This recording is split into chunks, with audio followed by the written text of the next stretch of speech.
6 weeks of testimony now in R. Kelly's sex trafficking and racketeering trial. The case and the singer's fate is in the jury's hands. Matt Fakuri is a Chicago criminal defense attorney and former prosecutor for Cook County, Illinois. Matt, thanks for being with us again. Thank you for having me. I say again because you've helped us in leading up to the show. This is our day one. We're really excited. So I'm grateful that you're here to talk about this R. Kelly trial because a lot of people are thinking this is the song that never ends.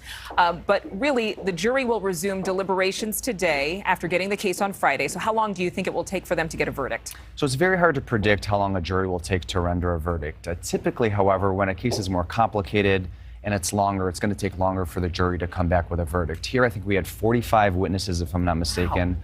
We had 11 of those witnesses as actual accusers. You have video evidence, you have audio evidence, you have 14 underlying accounts in addition to the racketeering charge, which is typically very complicated to wrap your brain around. So I'd be surprised if they come back anytime soon. You did a whole lot of calculating and tabulating of those numbers. That was impressive. And that's a lot of things to take into consideration. But a couple of hours into the deliberations, it looked like the jury sent the judge a note asking to review the transcripts of a woman who says that R. Kelly sexually assaulted her way back like 17 years ago when she was a 21-year-old intern. So, after listening to all these weeks of testimony, all these witnesses, what more could that do? I mean, does the judge or does the jury need any more information in order to kind of create a case that this is sketchy, that this was shady? So the judge will typically not give them a transcript, even though they're requesting it. The judge will issue an instruction telling them to rely on their collective memories, right?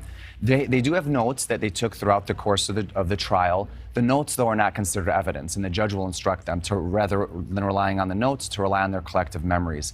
Any actual evidence that was properly admitted during the course of the trial, whatever it is, a video, audio, or whatever it is, will go back to the jury, and that should be enough for them to review. What are R. Kelly's lawyers doing to, in any way, create any kind of case to defend him in this particular situation? Right. So there are several ways to defend what we call a sex case like this. The approach that they're taking is the adversarial approach, right? And that is to really go after and attack these witnesses, right? To attack their credibility, call them liars, basically saying that they're groupies, that they're trying to live lavishly off of R. Kelly, that they really backstabbed him, he treated them like family, and now they're trying to extort him. I don't know if that's the best approach in a sensitive case like this.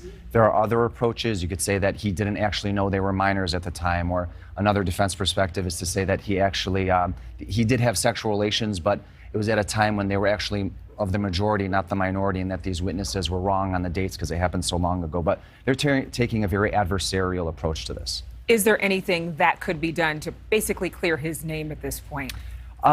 You never know what a jury is going to do. So I don't want to say that this is an open shut case. It's a very unique case. At this point, there's nothing that could be done. Everything's in the hands of the jury. But you never know what a jury may or may not do. So that's the beauty of the criminal justice system. All right, Matt, thank you for being with us. Thank you for having me. My pleasure. We look forward to seeing you many more times right here. I hope so. My pleasure. On Morning in America. Thank you.